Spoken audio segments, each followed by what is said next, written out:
Have you ever thought to yourself, man, I'd like to host my own podcast? Well, guess what? You can go to podbean.com/voices and get everything you need to create, manage, and promote your podcast. I use Podbean every week for Voices in My Head. There's easy uploading and publishing tools, stunning templates, custom domains, social and promotional tools, an embeddable podcast player, monetization tools, and more. It is your all-in-one podcasting solution. With Podbean, you can create professional podcasts in minutes without any programming knowledge. Best of all, everything is mobile ready right from the start. So go to podbean.com/voices. And when you sign up, use the code VOICES and you'll get a sizable discount. Podbean, for your home podcasting. Thank you for listening to Voices in My Head.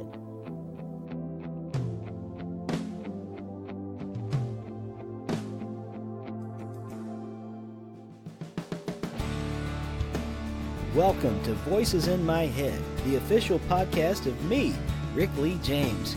I'm a recording artist, a singer, songwriter, an author, a worship leader, and an ordained minister in the Church of the Nazarene. The Voices in My Head podcast is your source for discussions on music, literature, movies, pop culture, theology, and more.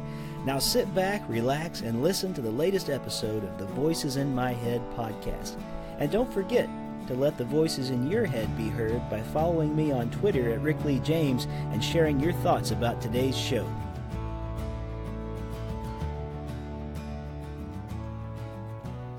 Welcome back to Voices in My Head. As always, I am your host, Rick Lee James, and I am so glad that you are here with us again this week.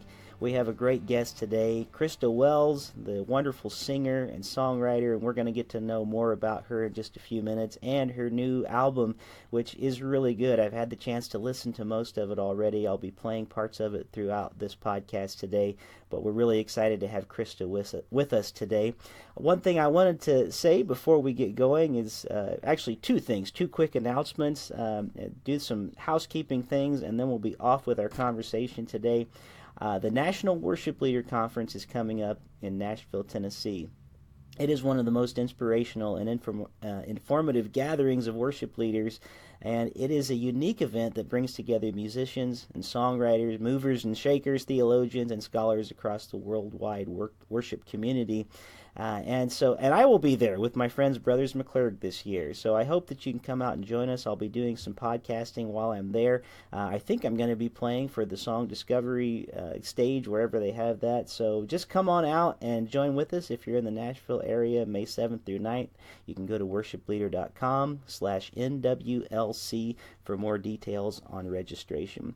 And speaking of Brothers McClurg, who I mentioned a few moments ago, just a couple of weeks ago, I got back from New York, where I finished recording my new album with them, and right now we are funding that album on Indiegogo.com. You can go to Indiegogo.com, just look up my name, Rick Lee James, and we have several different perks that we're offering, but one of the favorites right now is you can get 2 CDs, my former CD, Hymns, Prayers, and Invitations, the new CD, which is going to release in a few months, called Thunder, and you get a book I wrote called Out of the Depths, A Songwriter's Journey Through the Songs, all in this one perk for only $50, plus you get 2 instant downloads from the new album, including the unreleased Rich Mullins song, Thunder. So go to Indiegogo.com and pre-order my new album today. Just look for Rick Lee James. All right, well, that was a mouthful, and I'm glad to have all that out of the way. My guest today, as I said before, is Christa Wells, and Christa is an award-winning American singer and songwriter who writes deep-reaching alternative pop music. In 2006, Christa was named the GMA Songwriter of the Year for her song Held, which was recorded by Natalie Grant. She has released 5 albums as an indie artist: the Rogers Wells Project, Frame the Clouds, How Emptiness Sings, Feed Your Soul, and covers. And she will release her newest project, Velveteen, on Tuesday, April the 10th. The first singles are out now, Down, Down, Low, and Velveteen, and they are great songs. And we're going to talk about them today. Christa Wells, welcome to the Voices in My Head podcast. Hey, Rick, thank you so much. It's an honor to talk with you. My first conversation about the album, actually.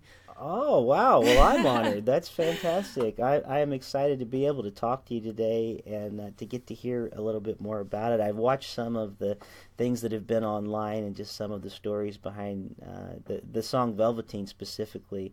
And I really think people are going to resonate a lot with this album. And I'm so glad that you have another one coming out. What has it been? Make 5 years, I think? Yeah, Maybe? well, since I released an originals album, it's been almost 5 years. I guess it was Okay. sometime in 2013. Yes, All so right. I've been saving up.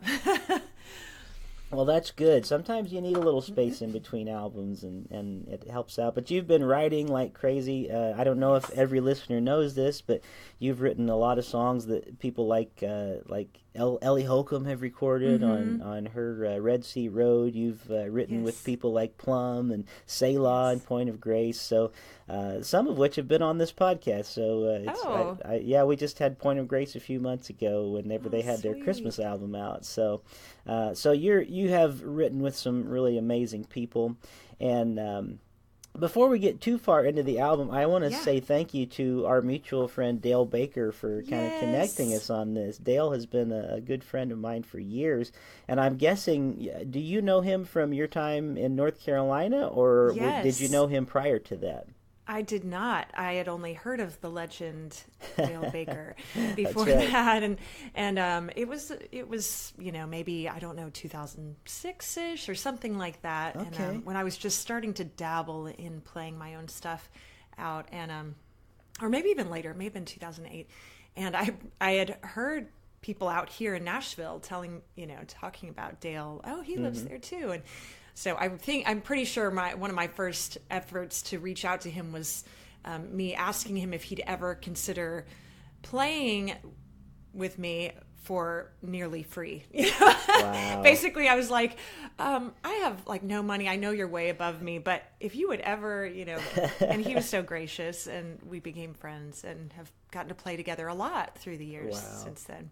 Well, we have a similar connection then because I lived fairly close to that area. I lived in Burlington, North Carolina for a couple years, Yeah. and Dale's wife and I went to school together at Trevecca University in Oh Nashville, and wow. then I Okay. moved to North Carolina, and they also moved there because of her working at Duke. So Dale and I used to get together and play music, and occasionally he'd come out and play at a couple of my concerts or worship leading events, and Yeah. it was the same thing. He was playing for Sixpence None the Richer at the time, I know. and I was like, wow, I've got Sixpence's drummer with me, you know. I So, know. but such a cool guy, very talented, and the Maudlin Fee is actually his new stage name for his new Yes. albums. It's so But in exciting. Yeah, and so anyway, I just wanted to say thank you to Dale publicly for connecting us. I just think he's a really not just a great musician, which he is, but he's just such a good friend, and I'm so glad that he's doing some new things with his own music and not just playing behind others all the time. Yes, me too. Well, let's get back to your music, though. I wanted to get a little bit into your backstory today, and you can tell us as little or as much as you want, but I see that I didn't even realize this until this morning, but I see that you studied at Anderson University in Anderson, Indiana. I did. Yeah, Yes. and the funny thing about that is another connection point. I am actually from that area as well. My family What? is all from the Anderson Middletown area, and Wow, that is so amazing. What a small yeah. world. My Yeah, it's crazy all the connections to Anderson University and people who have just become great musicians. There's yourself. There's people like Sandy Patty, Stephen Curtis Chapman. John McLaughlin Yeah, recently. tons of them. Hmm. Yeah, so there's a long tradition with Anderson. So Yes. maybe just tell us a little bit of your backstory because I don't know a ton of it. Hmm. Are you originally from Indiana, or where did you originally hail Um, from? no, I usually say I'm from the Army because my dad was in the Army the whole Gotcha. time I was growing up. So we moved every, 1 to 4 years. And yeah, spent time in the Midwest, in the South, in Germany several years, West Coast a little bit, East Coast. So Sure. a little bit of everywhere. And my parents landed in Wheaton, Illinois. Well, landed as in his first job outside of the military was in Wheaton. So I finished high school in Wheaton and then was looking for a school that would be away from there, away from home, but would be close enough to get home on a weekend if I wanted to. So, and then I was also looking for a music business program and preferred a small school, did not want to go to a big state school. So there were not a lot of options at that time that I was aware of that fit all my criteria. So I found Greenville College in Illinois, and I found Anderson University in Indiana, and those are the only two schools I applied to. Wow. And I chose Anderson and had a wonderful, awesome college experience. Loved it. Made a lot of close friends who are still my people today, you know. Yeah. And you know, have gotten to connect into the music world, professional music world, in some ways because of the friendships and connections from Anderson. Yeah, it's amazing, isn't it? I don't know if you had any connection with the Gaithers while you were there. But it's always fascinating to me the way that they have sort of been the wind beneath the wings of so many people from so many different genres. And I think that we often think of them as just you know, that, well, they're just Southern gospel people, but really they were kind of contemporary before contemporary happened, you know, back in the day. Yeah, and they just have a lot of wisdom and a lot of generosity. And when I was there, I was singing backup for their son, Benji Gaither, a friend of mine who now lives here in Nashville, but I was singing for his band for a couple of years, and also had songwriting class with Gloria Gaither. She was really gracious to, you know, I don't know, a handful of semesters she came over and taught songwriting. And that was maybe the most valuable class I had during my 4.5 years. And again, totally different genre, but she, you know, a lot of the principles of songwriting and lyricism, they're true no matter what you're working on, you know. So well, and I think of you know, great songs I think can be translated into a lot of different styles. We're singing Because He Lives this Sunday at church because it's Easter Sunday, but we're doing it a little more rocked up than, you know, it was ever intended to be. But I think that's kind of, again, the mark of a good song is one that I think you can do a lot of different ways. And obviously it's transcended time. I think Gloria Gaither's hymn, it's in our hymn book in the Church of the Nazarene, but she wrote a hymn to the tune of Finlandia called I Then Shall Live, and I think it's about one of the finest hymns I've ever heard written, period. It's just timeless, and it's just so well describes what Christianity is. So there's a lot of depth there. Yeah. Well, that's cool that you had a chance to spend some time with them. And so from college, it seems that just a little that I know about you, you didn't take the traditional artist path. You were working more as a writer, and you ended up at some point in Raleigh, North Carolina, which is where we talked about. So how did your I guess maybe walk us through a little bit of your story from the time you left college to when you got into songwriting, and whatever you find to be interesting in that time. I'd just love to hear some more of your backstory. Yeah, well, the highlights or the pivotal moments, I guess, were I joined a band towards the end of college with some friends, and that was what I really wanted to do at the time. I'd always thought I wanted to sing, and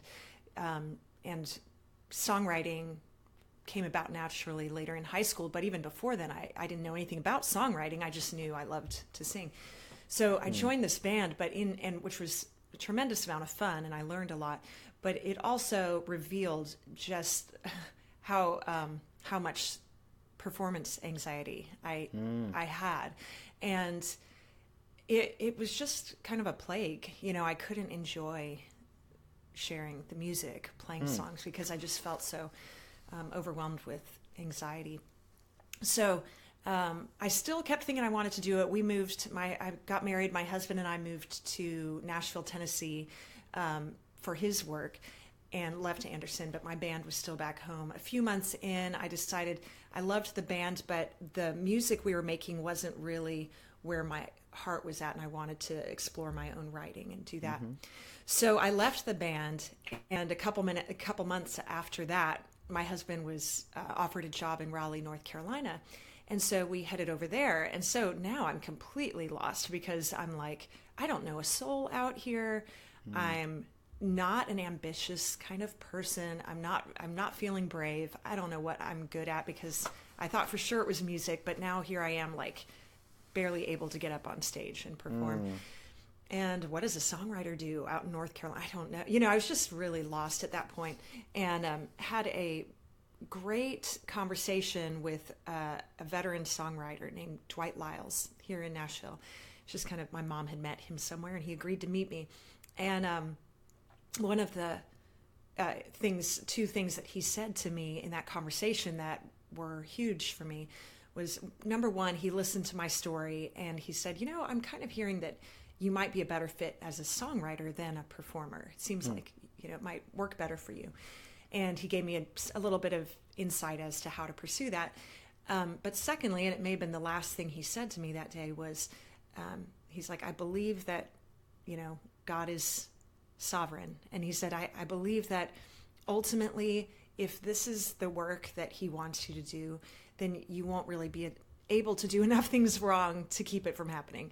And if, and vice versa, if it's not what he wants you to do, you could do all the right things and it's just not going to pan out. And, theologically, people are all over the place on that. But at the time, it gave me a lot of peace to just acknowledge the involvement of the divine in our life, in our life path. And so I felt like, okay, that freed me to do all the things I felt like you needed to do, that one should do, to be braver, to put myself out there, to kind of, try to reestablish some connections I had previously and nurture my skills and my gifts. But it took kind of the burden off my shoulders. It made me go, I'm going to do my part, and that's all I can do. And if God wants it to happen, he'll make it happen.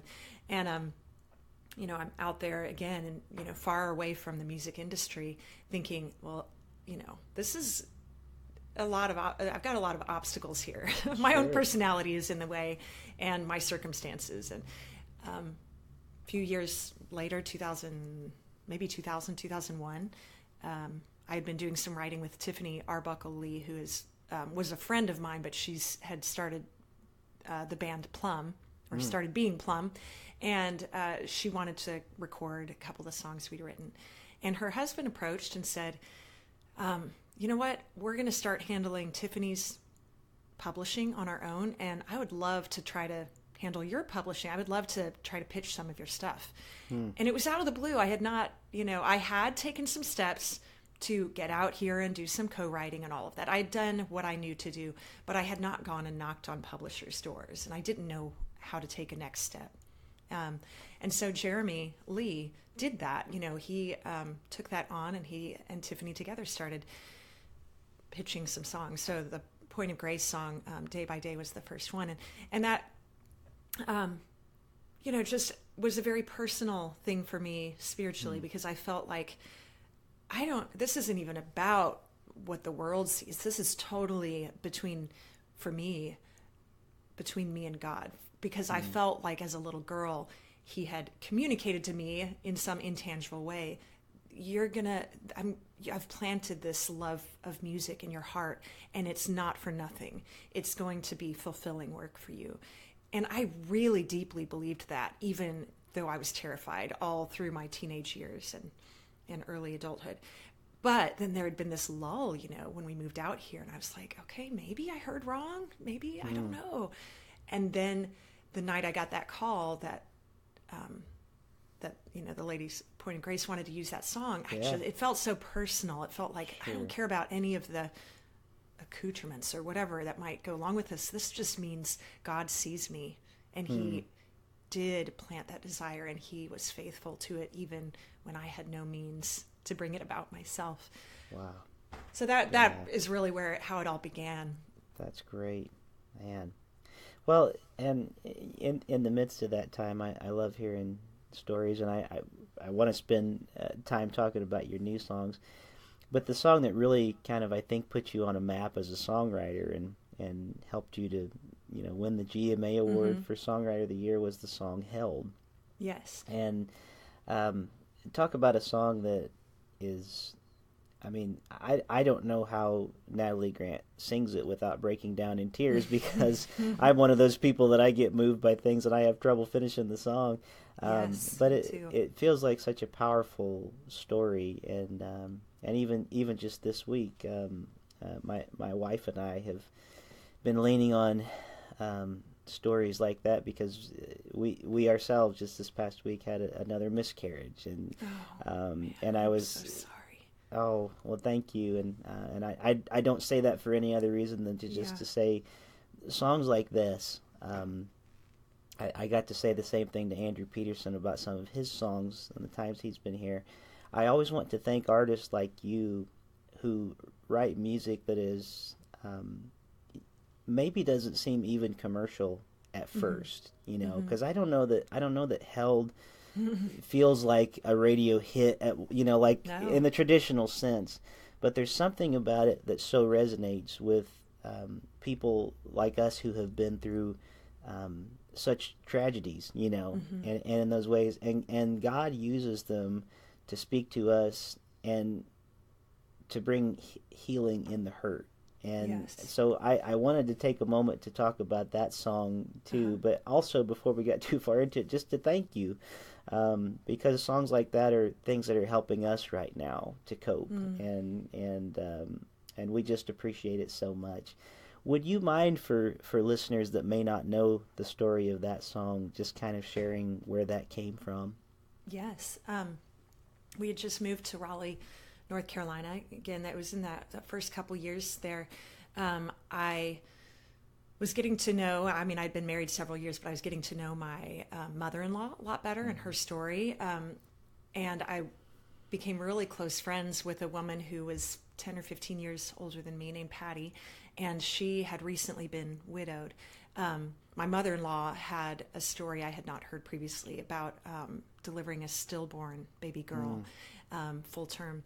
And then I became close friends with another woman who was a few years ahead of me named Vanitha. And we were going to the same church, and I had actually brought her a meal after she gave birth to her baby boy, Paul. But 2 months or 8 weeks after he was born, he died. He had a heart complication that they were aware of, but they lost him unexpectedly. So, I had a friend who had lost a husband with 3 little kids, another friend who had lost a baby at 2 months, and my mother-in-law who had delivered a stillborn baby. And all of these, because they had gone through this, first of all, which had taken them to new depths, spiritually, but then also because they age-wise were a few years ahead of me, I was able to just kind of sit at their feet, and I listened and hung on every word they were willing to share during those couple years of getting to know one another. They had such wisdom, and I used to always say that they had experienced devastation, but they were not living devastated lives, because all of them were bearing so much fruit and had such capacity for joy and such compassion for others. And so I really felt like for a few months I was just storing up all their words. And then at one point, I believe it was either 1999 or 2000, I wrote the song, and I think I recorded it on an 8-track or something for Mother's Day gift for them. So I had not yet met with Jeremy. I wasn't being published or handled or doing anything other than writing songs for people I knew. And I suggest that to all the young writers I work with. I'm like, just start writing for people that give it away. And so that song sat around for a few years, and then Jeremy and Tiffany kept trying to share it with people out here in Nashville, and a lot of recognizable names, said, I don't think we can do that song. Like, I think we need to rewrite it. We had publishers or staff writers trying to rewrite the lyrics, trying to make it a little easier, a little more palatable. Been there, yeah. Yeah, exactly. I think we all have. And one day, Tiffany Lee was in a co-write with Natalie Grant, who wasn't recognizable to a lot of us at that point, but she was about to write, they were working on an album, and Tiffany's like, can I play you this song? Which is super generous of another writer to play a song she hadn't even written on. And she's like, I want you to hear this song. And Natalie heard it and apparently called her husband Bernie on the drive home and was like, I would be crazy not to record this the way it is. Wow. And so God gave her the vision for that song. And she was able to hear that people need to hear this kind of rawness, this unpolished. And then I knew it was going to be recorded. I had no inkling or no, reason to think it would ever be a single. Yeah. And I thought, like you, I was like, this isn't even radio format, these two long verses before you get to the chorus. And but and some of my favorite songs are not like radio format songs, like you say, and this is one that I think it connects to so many people on such a different level. And I think there are just some songs that, for whatever reason, there are a ton of good songs out there, and there's a ton of great songs out there even, but there's, at times, it just feels like the Holy Spirit just puts his mark on certain songs too. And to me, that feels like this song, like when you hear it, there's something that God does in the midst of hearing it that I think God uses it and works through it. And what an amazing gift that I think God gave you in that song and in the writing of it, because I really do feel like it is touching people in ways that no other thing can. There's just times, for me anyway, a song can move me and help me deal with emotions that I didn't know I even had in ways that nothing else can, Yes, and Held is definitely one of those songs. Well, I want to fast forward to your new EP. I appreciate you sharing that story. And there's another song that it feels like a deeply personal song called Velveteen that you wrote. Yes. And it's probably my favorite of those that I've heard on the new EP so far. Love spoke my name, and I felt life run through me, reborn in the flames. Nothing can undo me. Ooh, I believe that I'm becoming. So if my beauty starts to fade, well, I've been held in 1,000 ways. If my heart looks broken in, then I've been brave enough to live. If perfect turns to perfect mess, and all your love is all that's left, then I'm as real can be. Call me Velveteen. And I would love to hear some of the backstory to that. I know it has to do some with the Velveteen Rabbit, obviously, with the title itself, but I feel like there's more to it that I'd love to hear about. Yes. I get so many ideas and song titles that probably you're the same way from books that I'm reading or, conversations, sermons. It's not like they come out of my own head solely. Sure. I wish I was that original. But books, I love to read, and books tend to meet me. It's almost mystical how whatever I happen to pick up seems to intersect with something unspoken or very personal in my life. And so after moving here to Nashville in the summer of 2016, are you still there? Yes, I am. I muted it so I wouldn't make noise while you were talking. Sorry. Oh, that's fine. I just wanted to make sure before I got too far in. Yeah, go right ahead. Okay. We moved here in the summer of 2016, and my husband and I had been in a difficult place for several years. And the year prior to moving here, we were entirely separated physically because he was living and working in Nashville, and the kids and I were finishing out our year in Raleigh. So we were very excited to get here and have a fresh start. But that year turned out to be very difficult in our marriage. It just, things were not resolving the way that we hoped it would be.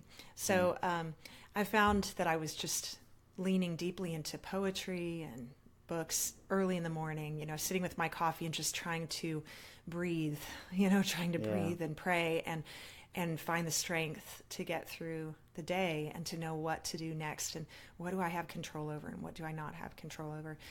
And Ann Voskamp is a friend of several years, and she had just released her book, The Broken Way, and she sent a copy of the book to me that fall. And as I was reading it, there's a section where she's kind of fleshing out this metaphor of the Velveteen rabbit having to do with her relationship with her mom and trying to speak to her mom about the good work that suffering had done in her life, and the beauty that it had brought about and the beauty of our scars. And so Anne was talking about the Velveteen rabbit.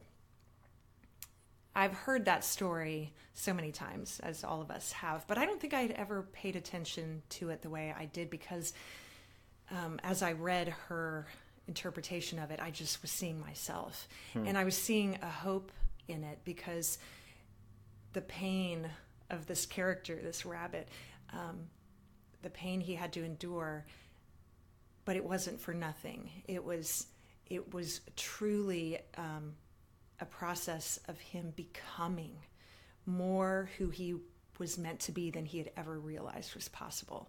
And I saw in myself that I was having to release and let go of so many expectations in life, so many dreams, so many things that I was clinging to, and that things that were defining me, that were part of my identity. And I realized I had no power to keep hold on those, that I had to let them go.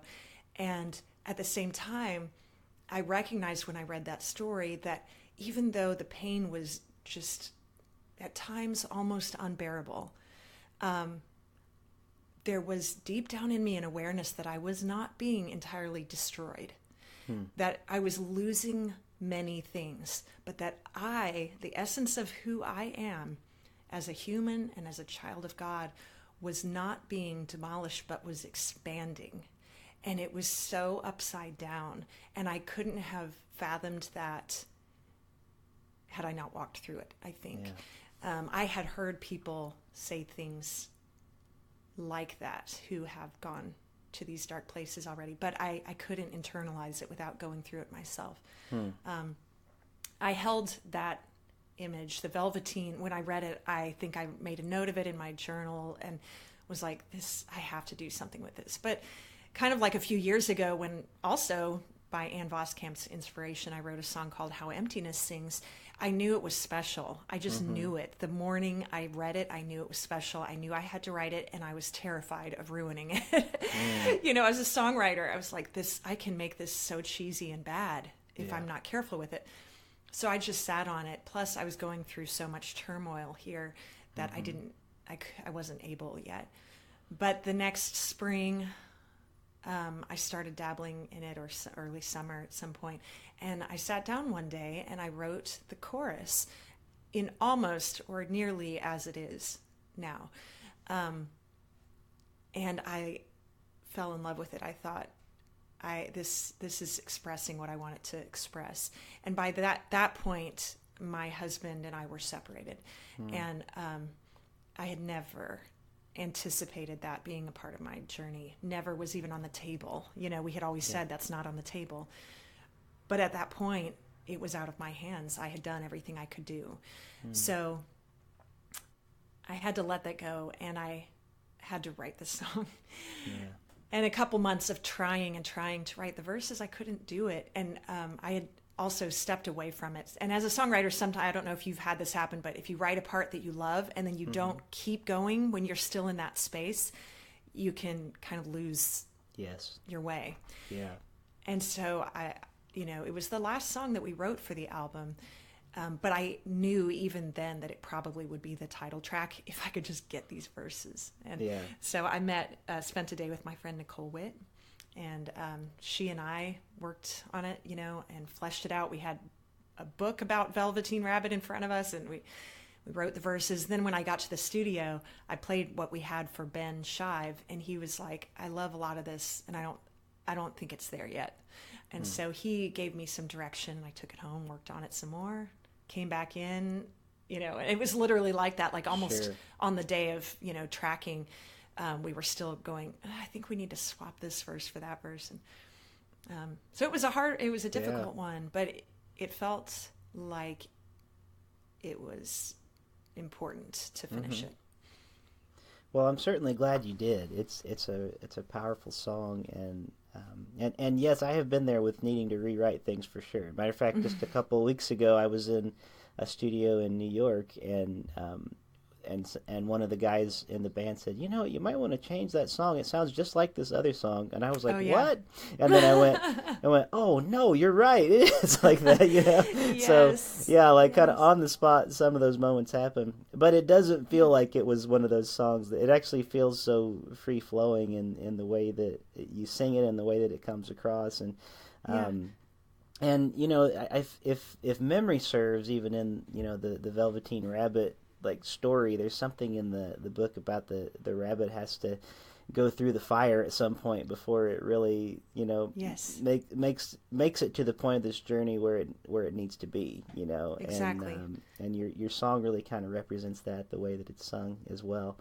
And I really like that one a lot. I think you did a great job with it. And thank you.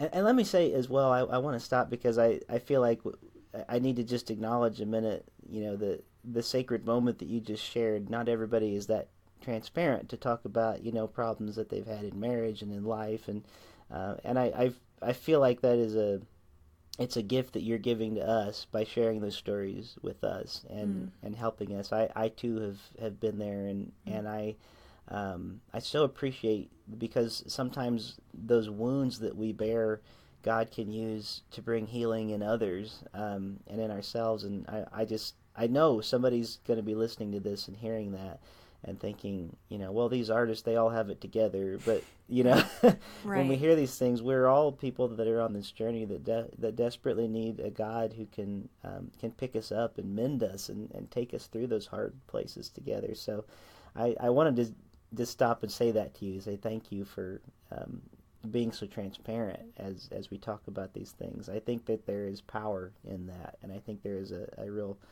strength of healing that can come through our honesty in those moments.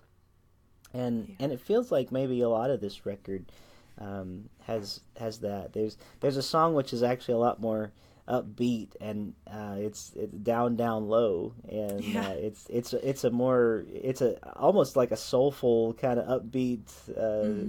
I don't know how to describe it. Bluesy pop, maybe, something like that. Sometimes you gotta go dark. Sometimes you gotta be quiet. Sometimes you gotta get far from the voices that stir up violence. Everybody wants to talk, nobody wants to listen. Everybody wants to talk, nobody wants to listen. You gotta get down low. You gotta turn it down low. You gotta take it down low. You gotta get down low. Sometimes you gotta go first. Sometimes you gotta be sorry. Sometimes you're gonna get hurt and go back to where you started. Everybody wants to win. Nobody wants to listen. Everybody wants to win. Nobody wants to listen. You gotta get down low. You gotta turn it down low. You gotta take it down low. You gotta get down low. Yeah, and it's a totally different direction. It's a lot of the songs on the album. I mean, there are only 7 songs, but quite, the majority of them were connected to my relational crisis in one way or another. But this song actually was, I could apply it there probably, but it didn't originate from that at all. It was actually written during that same fall. But it was election season. I don't know anything that was tumultuous about that. I know. I what was happened the only one there? who was stressed out, but the rest of the country was calm as cucumbers. It's been smooth sailing ever since. I don't know what you're talking about. Sorry, please continue. I just, my personality is definitely a peacemaking, mediating, indecisive. I see both sides of everything kind of personality. And so I don't like conflict anyways. I'm learning to have a healthier acceptance of conflict, but it's not my favorite for sure. So when I'm, and I do have family members who like love the debate, and so I know that exists. You can love it without being hateful as well. But I just was at times feeling like, okay, I need to know what's going on. I need to enter and engage. But also, there's so much anger. It feels like violence to me. The way people are speaking to one another, and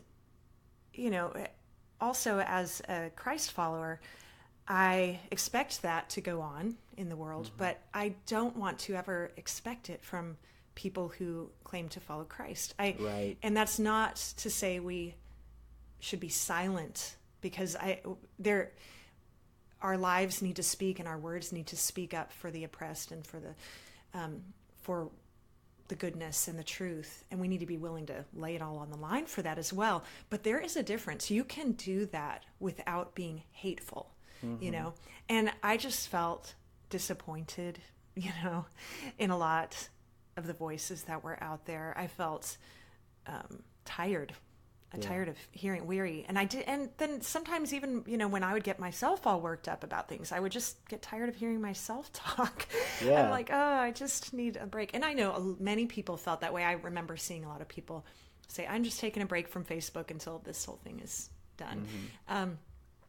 And the election season was just, it was an intensified moment, but this happens all the time. This is just what we deal with all the time. So that just happened to be what, the impetus behind me writing the song at that moment. But I was driving by myself from Atlanta after a gig, and I always write at the piano, so it was unusual. That's probably why this song sounds different, is because I wasn't writing at the piano. And the first lines just came to me. Sometimes you gotta go dark. Sometimes you gotta be quiet. And I just started writing that way. And then, it's all pretty much on that same chord. Everybody wants to talk.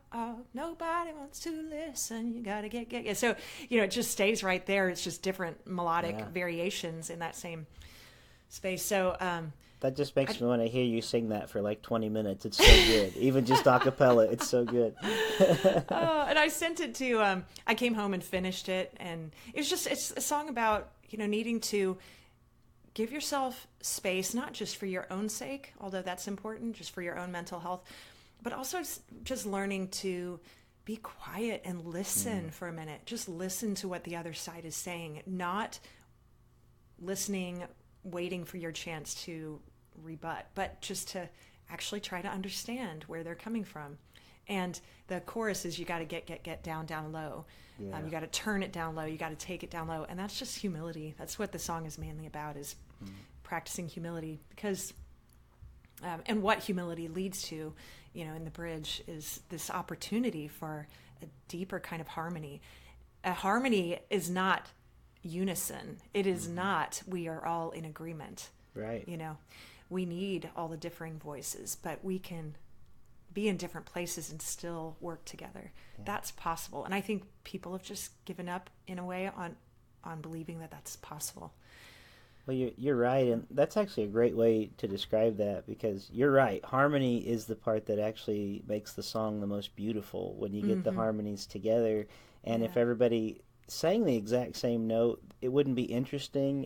It might be okay, but it wouldn't be as beautiful as it was. And one thing that just culturally it feels like right now to me is, it's not, I have this opinion, you have that opinion, we feel different ways. It's, I have this opinion and you're evil if you don't share that same opinion, and it just creates this very unhelpful environment, and it makes conversation impossible.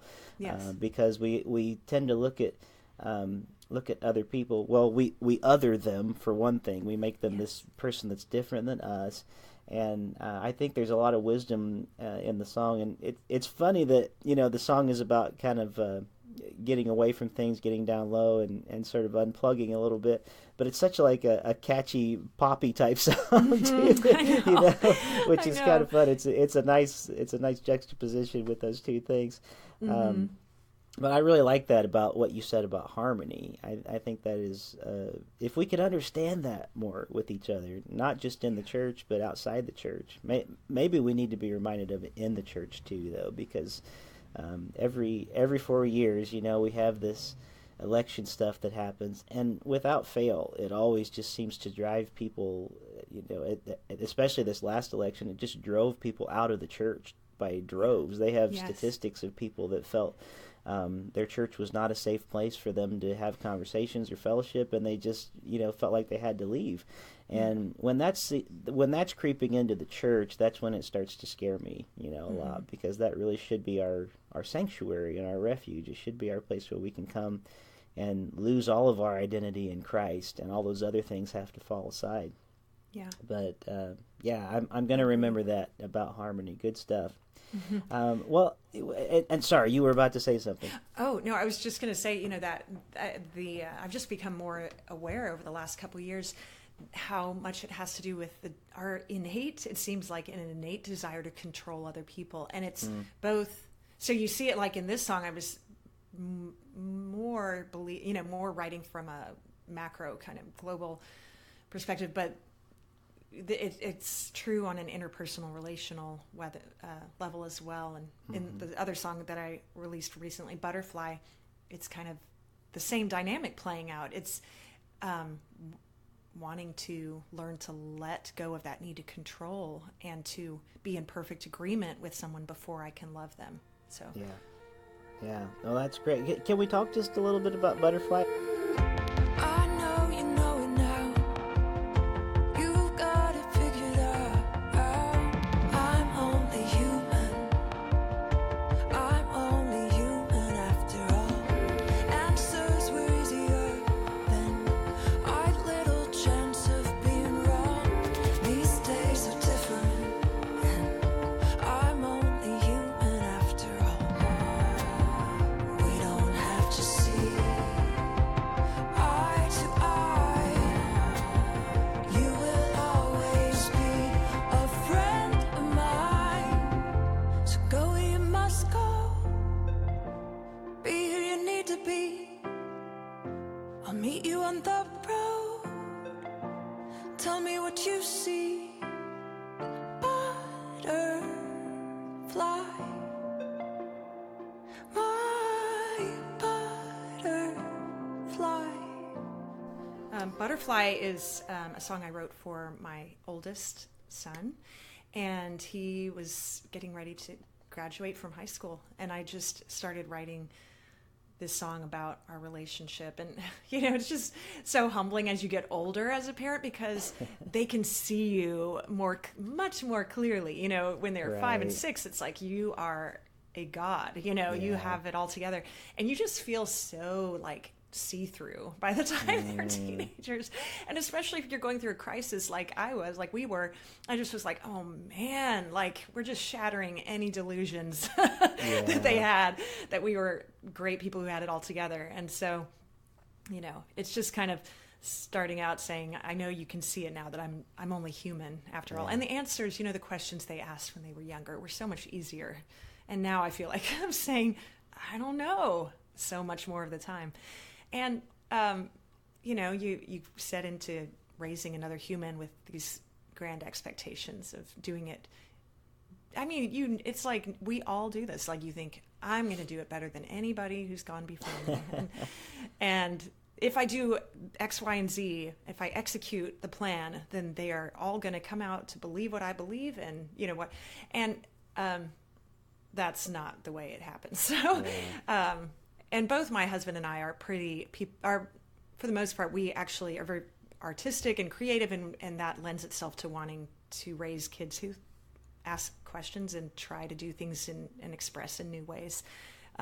So that's what we got. We got kids who think their own thoughts. And I just really wanted my son to know, like, at that point, as he's going off, to the next phase, that, like, I do not need you to hide yourself from me. I do not need now I'm glad to not be the boss of you anymore. Like, you can go and make your own choices, and whatever those choices are, you can come home, you know.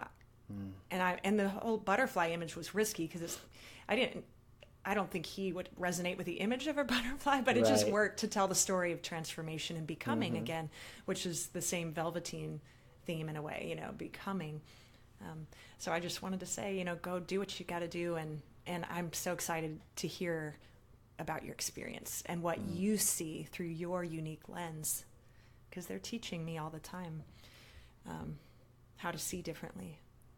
Wow, so, that's great. So it's in a way a simple song because it's just pretty clear cut. It's just letting a person go, you know. Yeah.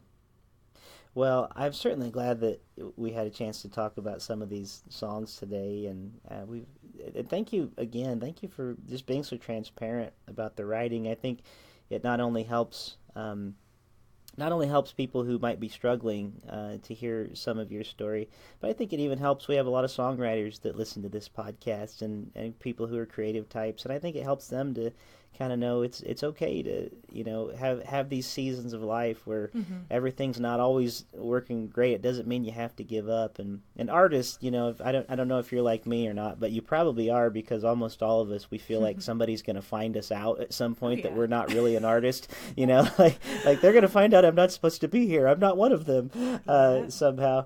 And even like some of the greats, I think, struggle with that whole thing. And so if anything, maybe we can be a bit of an encouragement today to people as well who are in the creative field. And that can cover so many different things, from songwriting to even pastoral ministry in a lot of ways. There's a lot of creativity that has to happen there. And I just so appreciate your being willing to share some of your story today, to share these songs with us. And I want to encourage everybody who's listening to, on April 10th, go out and get a copy of Velveteen, because I've been enjoying these songs, and I think that you really are going to as well. Is there a way that they can pre-order the album right now? Yes, actually, it is up for pre-order on iTunes. So iTunes, okay. That's easy. It's like $5.99. Awesome. You know, so. Okay, great. So make sure if you use iTunes, you go ahead and go there and check these out. You can hear some great songs. There are actually a couple of YouTube videos as well where people can hear the music. And I tell you what, we'll just send people to ChristaWellsMusic.com, because that's going to have all the information that they need there.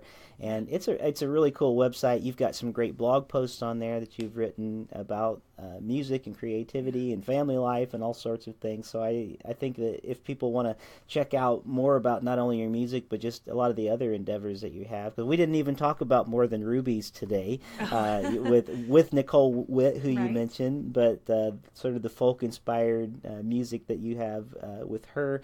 And we just appreciate what you do here and appreciate you taking time. Is there anything that I've left out that we should focus on before we close out our conversation today? Man, I don't think so. I feel like I've talked your ear off. So. I have enjoyed every minute of it. I've enjoyed the UPS package delivery or whatever it was, you know, that came in the midst that our listeners won't know about, because I will have edited it out by that time.